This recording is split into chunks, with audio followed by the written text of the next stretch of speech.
Hi viewers, welcome to our channel. ప్రస్తుతం మనతో పాటు దాము బాలాజీ గారు సీనియర్ జర్నలిస్ట్ ఉన్నారు. వారితో ఒకసారి మాట్లాడదాం. సార్ నమస్కారం. సార్, భారత్ పాకిస్తాన్తో సీజ్ ఫైర్ కు ఒప్పుకోవడం పట్ల దేశవ్యాప్తంగా చాలా మంది అసంతృప్తి అయితే వ్యక్తం చేస్తున్నారు. సార్, అంటే యుద్ధంలో మనకు పైచేయిగా ఉంది, అంటే కాస్త పిఓకేని స్వాధీనం చేసుకునే పరిస్థితి నుంచి కూడా ఈ సీజ్ ఫైర్ కు ఒప్పుకోవడం చాలా మంది కూడా దీన్ని జీర్ణించుకోలేకపోతున్నారు. అటు ట్రంప్కు సరెండర్ అయిపోవడం, అమెరికాకు సరెండర్ అయిపోవడం ఎవరికి కూడా నచ్చట్లేదు. అయితే ఈ నేపథ్యంలోనే ఇప్పుడు ఇందిరాగాంధీ ప్రస్తావన తెరపైకి తీసుకొచ్చారు. అంటే మోదీని, ఇందిరాగాంధీని కంపేర్ చేస్తున్నారు. 1971లో ఇందిరాగాంధీ ఏ తరహా వ్యవహరించిందో అని చెప్పేసి కూడా మాట్లాడుతున్నారు. మోదీ కంటే పవర్ఫుల్ అని కూడా చెప్తున్నారు. సో ఈ టైంలో వీళ్ళిద్దరి మధ్య కంపారిజన్ తీసుకురావడం ఏ విధంగా చూడొచ్చు? మరి కంపేర్ చేస్తే ఎవరు పవర్ఫుల్ అనుకోవచ్చు సార్? కంపేర్ చేయడం కరెక్టా కాదా, కంపేర్ చేస్తే ఎవరు పవర్ఫుల్, ఇది నేను చివరిలో చెప్తాను. అసలు ఎందుకు తీసుకొచ్చారు, ఇప్పుడు ఇంతవరకు తీసుకురాలేదు కదా, ఇప్పుడు మాత్రం ఎందుకు తీసుకొచ్చారు? ఇంతవరకు మోడీని ఇతర పిఎంలతో, ముఖ్యంగా ఇందిరాగాంధీతో అనేకసార్లు కంపేర్ చేశారు, కానీ ఎవరు గొప్ప అనే కంపారిజన్ రాలేదు ప్రధానంగా. కానీ ఇప్పుడు చాలా విస్తృతంగా వచ్చింది. ఓన్లీ కాంగ్రెస్ వాళ్ళే చేయలేదు, ఇది కమ్యూనిస్టుల దగ్గర నుంచి జనరల్ పబ్లిక్ కూడా చెప్పుకుంటున్నారు. ఇందిరాగాంధీ గ్రేట్ అని చెప్పుకునే పరిస్థితి వచ్చింది. ఎందుకు ఈ పరిస్థితి వచ్చింది? ఇందిరాగాంధీ ఏమి గ్రేటు, 1971 వారు ఏంటి, అప్పుడు ఆమె ఎలా బిహేవ్ చేసింది, ఈ విషయాలు మనం బ్రీఫ్గా చెప్పుకొని దాని తర్వాత వీళ్ళిద్దరిని కంపేర్ చేయడం కరెక్టా కాదా, ఇప్పుడున్న పరిస్థితులు ఏంటి, అప్పుడున్న పరిస్థితులు ఏంటి అనేది మాట్లాడుకున్నాం. 1971 ఇండియాకి పాకిస్తాన్కి మధ్య వార్ వచ్చింది. 13 రోజులు టోటల్గా, డిసెంబర్ 3 నుంచి డిసెంబర్ 16 వరకు 13 రోజుల పాటు యుద్ధం నడిచింది. ఈ వార్ని బంగ్లాదేశ్ విముక్తి యుద్ధం అని కూడా పిలుస్తారు. సో ఈ వార్ ఎందుకు వచ్చిందంటే 1947లో పాకిస్తాన్గా విడిపోయినప్పుడు 2 రకాల పాకిస్తాన్లు ఉన్నాయి, east Pakistan, west Pakistan. East పాకిస్తాన్లో బంగ్లాదేశీయులు ఎక్కువ మంది, ఈ బంగ్లా మాట్లాడే అంటే బెంగాలీ మాట్లాడే వాళ్ళు ఎక్కువ మంది ఉంటారు. వీళ్ళ కల్చర్ కొంత తేడాగా ఉంటుంది. సో ఇండియాకి ఈ 1600 కిలోమీటర్ల దూరంలో ఈ ఈస్ట్ పాకిస్తాన్ ఉంటుంది. సో ముందు నుంచి కూడా అటు ముస్లిం, ఉర్దూ ప్రధాన అఫీషియల్ లాంగ్వేజ్ చేశారు, బెంగాలీ లాంగ్వేజ్ నిరాకరించారు. తర్వాత వీళ్ళకి రాజకీయ రిప్రజెంటేషన్ లేదు, ఎకనామిక్ డెవలప్మెంట్ లేదు, వీళ్ళ కల్చర్ని ఇదంతా కూడా తక్కువగా చూడడం, వీళ్ళ మీద అణచివేత చర్యలు మొదలుపెట్టడం అనేది వెస్ట్ పాకిస్తాన్ చేస్తూ వచ్చింది. ఈ క్రమంలో 1971లో ఎన్నికలు జరిగితే ఆ ఎన్నికల్లో అవామీ లీగ్ అనే పార్టీ ఉందన్నమాట అక్కడ, ఏది ఈస్ట్ పాకిస్తాన్లో. అవామీ లీగ్ పార్టీ వచ్చి షేక్ ముజిబుర్ రెహమాన్. అక్కడ ముస్లిమ్స్ కూడా బెంగాలీలో మాట్లాడతారు, అది మనం గుర్తుపెట్టుకోవాలి. ముస్లిమ్స్ అందరూ ఉర్దూ మాట్లాడతారు అనేది అబద్ధం. ఇక్కడ వెస్ట్ పాకిస్తాన్లో మాత్రమే ఉర్దూ ఉంటుంది, ఈస్ట్ పాకిస్తాన్లో బెంగాలీని మాట్లాడతారు. సో ఈ షేక్ ముజిబుర్ రెహమాన్ పార్టీ అవామీ లీగు చాలా బంపింగ్ మెజార్టీతో సాధించింది. అంటే అక్కడ ఈస్ట్ పాకిస్తాన్లో 169 సీట్లు ఉంటే 167 గెలిచింది. అది నేషనల్ అసెంబ్లీలో మెజార్టీ. అంటే గవర్నమెంట్ను, పాకిస్తానీ ప్రభుత్వాన్ని స్థాపించాల్సింది అవామీ లీగ్. కానీ దానికి వెస్ట్ పాకిస్తాన్లో వాళ్ళు ఒప్పుకోవట్లేదు. వీళ్ళకి గవర్నమెంట్ ఫామ్ చేయడానికి ఒప్పుకోకుండా ఏం చేశారంటే ఆపరేషన్ సెర్చ్ లైట్ పేరుతో వీళ్ళ మీద మిలిటరీని దింపి అటాక్స్ చేసి చంపడం మొదలుపెట్టారు. ఎంత దారుణంగా చంపారంటే దాదాపు 3 లక్షల నుంచి 30 లక్షల మంది చనిపోయారు అనేది చెప్తున్నారు. లెక్కలు కరెక్ట్గా ఎవరు చెప్పట్లేదు. ఓవరాల్గా 3 లక్షలు మినిమం ఫిగరు, మ్యాక్సిమం ఫిగరు 30 లక్షలు. ఒక స్త్రీలని రేప్ చేసిన సంఖ్య చూస్తేనే మనకు ఒళ్ళు గగురు పొడుస్తుంది. 3 లక్షల మంది స్త్రీలను రేప్ చేశారని చెప్తున్నారు. దీనికి వ్యతిరేకంగా ఏమైందంటే అక్కడ అవామీ లీగ్ తరపున అక్కడ ఉన్న ఈస్ట్ పాకిస్తాన్లో ముక్తి బాహిని, మనం తెలుగులో ముక్తి వాహిని అని పిలవచ్చు, వాళ్ళు బెంగాలీలు అన్నీ వాను బాగా పలుకుతారు, ముక్తి బాహిని. ఈ ముక్తి బాహిని అనే సైన్యం 1 లక్ష 2 లక్షల మంది సైన్యం లాగా ఏర్పడి వాళ్ళు గెరిల్లా వార్ పోరాటం చేయడం మొదలుపెట్టారు. సో ఈ నేపథ్యంలో ఏమైందంటే ఇండియాకి దాదాపు 1 కోటి మంది ఈస్ట్ పాకిస్తాన్ నుంచి వలస వచ్చేసారు. ఈ 1 కోటి మందిని ఇప్పుడు ఇండియా భరించాలనే పరిస్థితి ఏర్పడింది. దాంతో ఏమైందంటే ఇండియా వీళ్ళకి సపోర్ట్ చేయడం కోసం ఈ ముక్తి బాహిని వాళ్ళకి మన రీసెర్చ్ అండ్ అనాలిసిస్ వింగ్ ఆధ్వర్యంలో ట్రైనింగ్ ఇచ్చారు. మిలిటరీ ట్రైనింగ్ ఇవ్వడం, వెపన్స్ ఇవ్వడం, ఇవన్నీ చేశారు. అంటే తిరుగుబాటు అక్కడ వీళ్ళు చేస్తున్నారు కాబట్టి వీళ్ళకి హెల్ప్గా నిలబడింది. ఈ క్రమంలో ఇందిరాగాంధీ గ్రహించింది, ఎందుకంటే ఇది అతిపెద్ద హ్యుమానిటేరియన్ క్రైసిస్. 1,00,00,000 మందిని మన దేశం భరించడం అంటే ఆ టైంలో చాలా కష్టం. 71లో ఇప్పుడైనా 1,00,00,000 మందిని మన దేశం భరించడం కష్టం, వేరే వాళ్ళు వచ్చి ఒకసారిగా పడితే. సో దానివల్ల యుద్ధం తప్పదనేది ఆమె గ్రహించి మార్చిలోనే 71 మార్చిలోనే ఆమె పార్లమెంట్తోనూ ఇతర వాళ్ళతో మాట్లాడడం. అక్కడి నుంచి ఆమె ఏం చేసిందంటే యుద్ధానికి గ్రౌండ్ ప్రిపేర్ చేసుకోవడం మొదలుపెట్టింది. వివిధ దేశాలకు తిరిగింది, వివిధ దేశాలతో మాట్లాడడం మొదలుపెట్టింది. ఈవెన్ అమెరికాలో అప్పుడు రిచర్డ్ నిక్సన్ ప్రెసిడెంట్గా ఉన్నాడు. తర్వాత హెన్రీ కిస్సింజర్ అంటారు, సెక్యూరిటీ అడ్వైజర్ ఆయన. సో ఆయన వీళ్ళంతా కూడా ఈమె మాట్లాడడం మొదలుపెట్టింది. దాని తర్వాత నిక్సన్ని కలిసింది. నిక్సన్ కలిసినప్పుడు క్లియర్గా నిక్సన్ వార్ని అవాయిడ్ చేయండి, మీరు పాకిస్తాన్ అంతర్గత వ్యవహారాల్లో జోక్యం చేసుకోవద్దని గట్టిగా వార్నింగ్ ఇచ్చాడు. కానీ నా దేశం, నేను నా పాలసీని మేము నిర్ణయించుకుంటాం, కానీ ఎవరో వేరే వాళ్ళు వచ్చి మాకు చెప్పాల్సిన అవసరం లేదని చెప్పేసి వచ్చేసింది.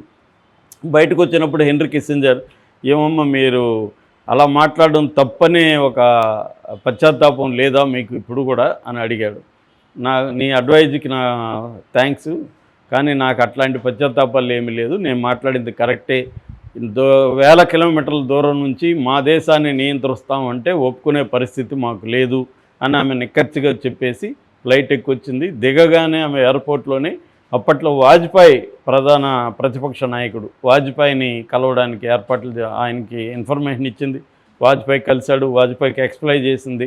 వాజ్పేయి కూడా నేను మద్దతు ఇస్తాన్నాడు. అలాగా ఆమె అఖిల పార్టీ మీటింగ్ పెట్టింది, పార్లమెంటు సమావేశం పెట్టింది, యుద్ధానికి సిద్ధమవుతుంది. ఈ టైంలో ఏం చేశారంటే పాకిస్తాన్ వాళ్ళు ఆపరేషన్ చెంగిజ్ ఖాన్ పేరుతో డిసెంబర్ 13న మన దాదాపు 11 ఎయిర్ బేస్ల మీద అటాక్ చేశారు. అంబాలా, ఆగ్రా, అమృత్సరు, ఇట్లాంటి బికనూరు, అవి కాకుండా ఒక 2 రాడార్ స్టేషన్ల మీద కూడా వాళ్ళు అటాక్ చేశారు. అది ఇంకా యుద్ధ చర్య ఆపరేషన్ చెంగిజ్ ఖాన్ అనేది. అప్పుడు కూడా మనం యుద్ధానికి వెళ్ళాలి, ఈమె రెడీ చేసుకుంటుంది కానీ ఈమె యుద్ధానికి వెళ్ళలేదు. ఫస్ట్ వాళ్ళే అటాక్ చేశారు. యుద్ధానికి వెళ్ళమని కూడా ఈమె మీద చాలా ప్రెజర్ ఉంది. మిగతా పార్టీలంతా కూడా ఎందుకు ఇంకా యుద్ధానికి వెళ్ళట్లేదని ప్రెజర్ ఉన్నప్పుడు కూడా ఆమె ఆ ప్రెజర్ని తట్టుకొని ఆమె నిలబడింది. ఎందుకంటే మనం మొదట యుద్ధానికి వెళ్ళకూడదు, టైమింగ్ అనేది ఇంపార్టెంట్ అనేది ఆమె గట్టిగా నిలబడింది. అయితే వాళ్ళు ఫస్ట్ అటాక్ చేయడంతో యుద్ధం మొదలైంది. నిజానికి వాళ్ళు మన ఎయిర్ బేస్ల మీద అటాక్ చేసినారు, కానీ పెద్ద డ్యామేజీలు, చిన్న డ్యామేజీలు. అది 24 గంటల్లో మనోళ్ళు దాన్ని రిపేర్లు చేసేసారు. నైటే అటాక్ జరిగింది. మార్నింగ్ మధ్యాహ్నం లోపల రిపేర్లు చాలా వరకు అయిపోయినాయి.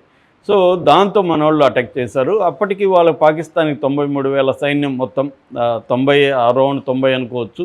మనకి 2.5 నుంచి 3 లక్షల పైన, 5 లక్షలు కూడా అంటారు, కరెక్ట్గా ఎవరు ఫిగర్ చెప్పట్లేదు. కానీ మినిమం 2.5 నుంచి మన సైన్యం, రెగ్యులర్ సైన్యం 2.5, మిగతా అన్నీ కలుపుకుంటే 5 లక్షల వరకు అప్పుడు సైన్యం ఉంది.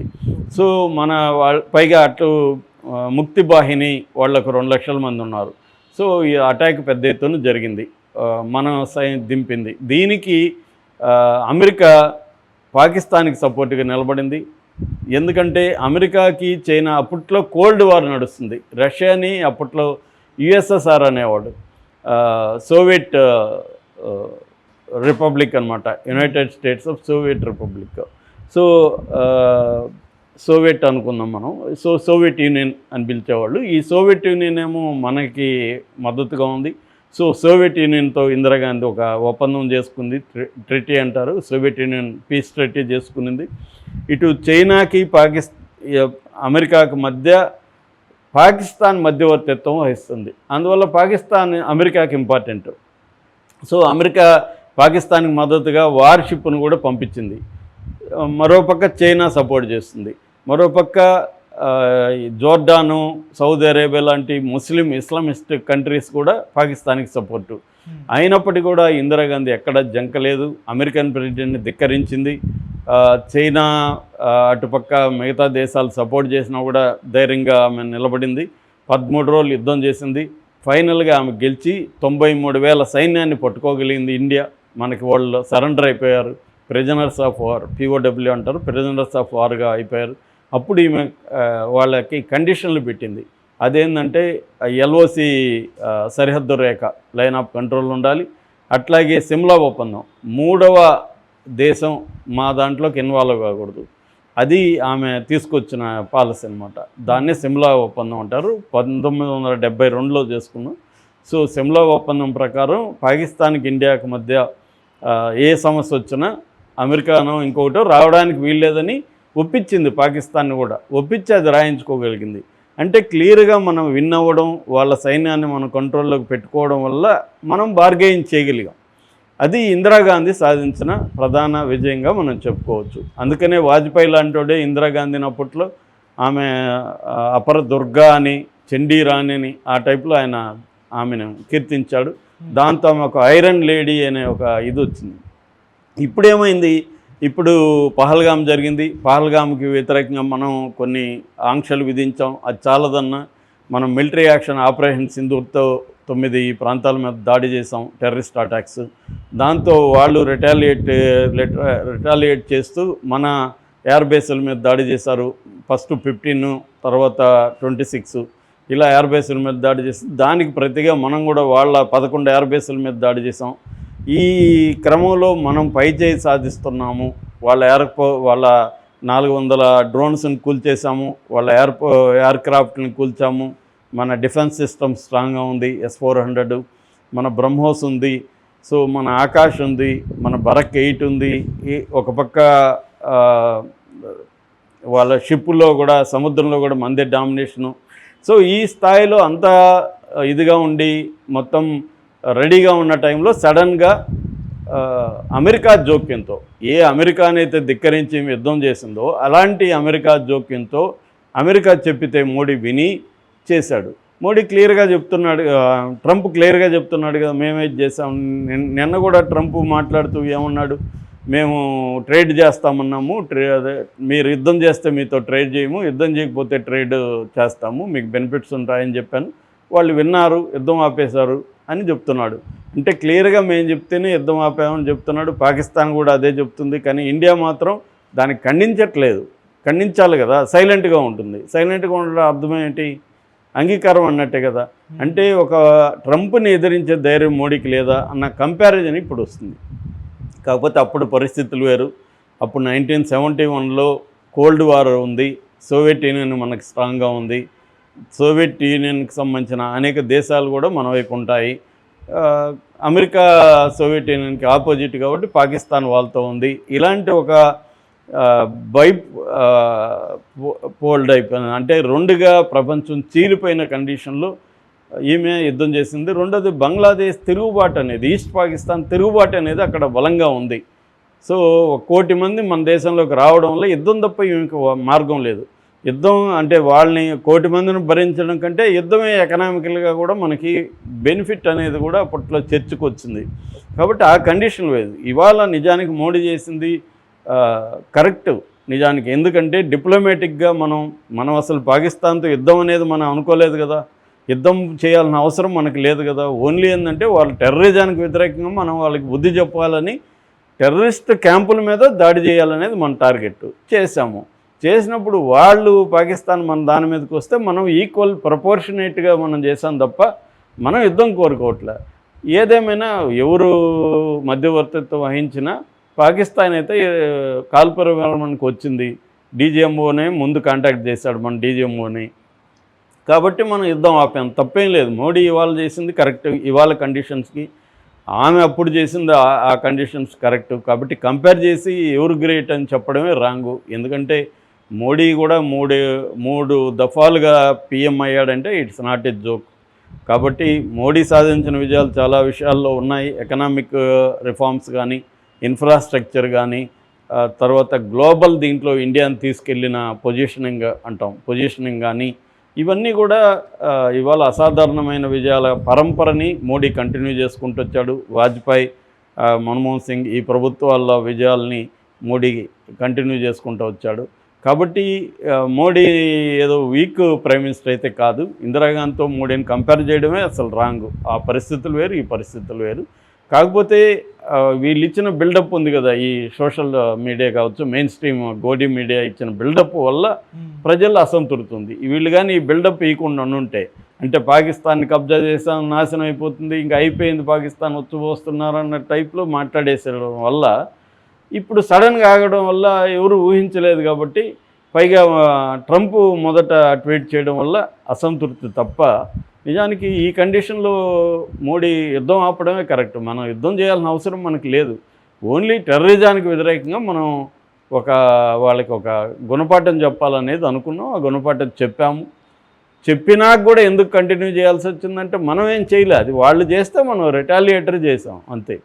కాబట్టి మన గోల్ ఏంటి, ఇప్పుడు ఇవాళ 4th ప్లేస్లో ఉంది ఎకనామిక్గా, దాన్ని 3rd ప్లేస్కి తీసుకెళ్ళాలి. మన దేశంలో పేదరికం ఇంకా భయంకరంగా ఉంది, దాన్ని డెవలప్ చేయాలి. మన దేశంలో అనేక సమస్యలు ఉన్నాయి, మనకి యుద్ధం చేయాల్సిన అవసరం ఏమీ లేదు. పాకిస్తాన్ని దెబ్బతీసో నాశనం చేయాల్సిన అవసరం మనకేంటి? కాబట్టి మనకి పాకిస్తాన్కి మధ్య సమస్యలు ఉన్నాయి, దానికి పరిష్కారం చేసుకునే పద్ధతులు కూడా ఉన్నాయి. యుద్ధం ఒకటే పరిష్కార పద్ధతి కాదు ఇవాళ. కాబట్టి యుద్ధం జరగకుండా చూసుకోవడం అనేది ఖచ్చితంగా ప్రధానమంత్రి స్థాయిలో, ఇప్పుడు ఇందిరాగాంధీ ఉన్నా అలా చేస్తుండేది తప్ప ఆమె ఇందిరాగాంధీ ఏమీ గుడ్డిగా యుద్ధం చేయలేదు. ఎప్పుడు కూడా ఒక వ్యక్తిగతమైన అజెండాను ఇంకోటి పెట్టుకొని యుద్ధం చేయడం అనేది కరెక్ట్ కాదు. యుద్ధం అంటే ఆయన ఎవరో మొన్న చెప్తున్నాడు, మాజీ జనరల్, మీకేం తెలుస్తుంది యుద్ధం అంటే, పోయి సరిహద్దు గ్రామాలను చూడండి, మీకు యుద్ధం అంటే ఏం తెలుస్తుందని. సో అందుకని యుద్ధం అంటే అసంఖ్యాక ప్రజల, లక్షలాది కోట్లాది ప్రజల ప్రాణాలు, తర్వాత వాళ్ళ జీవితాలు అన్నీ నాశనం అయిపోయి కొన్ని 100 ఏళ్ళు వెనక్కి వెళ్ళిపోతాం నిజానికి సీరియస్ యుద్ధం జరిగి న్యూక్లియర్ వెపన్స్ స్థాయి వేస్తే. అందువల్ల మోడీ తీసుకున్న నిర్ణయం 100% కరెక్టు. కాకపోతే ట్రంప్కి సరెండర్ అయ్యాడా లేదా అన్న చర్చ నడుస్తుంది. సరెండర్ అవ్వడం అంటే ఫ్లెక్సిబుల్గా ఉండాల్సిన అవసరం ఇప్పుడున్న గ్లోబల్ సిచ్యువేషన్లో ఉంది. ఎందుకంటే మనకి ఏ దేశం కూడా అప్పట్లో సోవియట్ యూనియన్ లాగా మన అంటే నిలబడే పరిస్థితి వాళ్ళు లేదు. అప్పుడంటే కోల్డ్ వార్ ఉంది కాబట్టి అమెరికా ఎక్కడ పోయినా సోవియట్ యూనియన్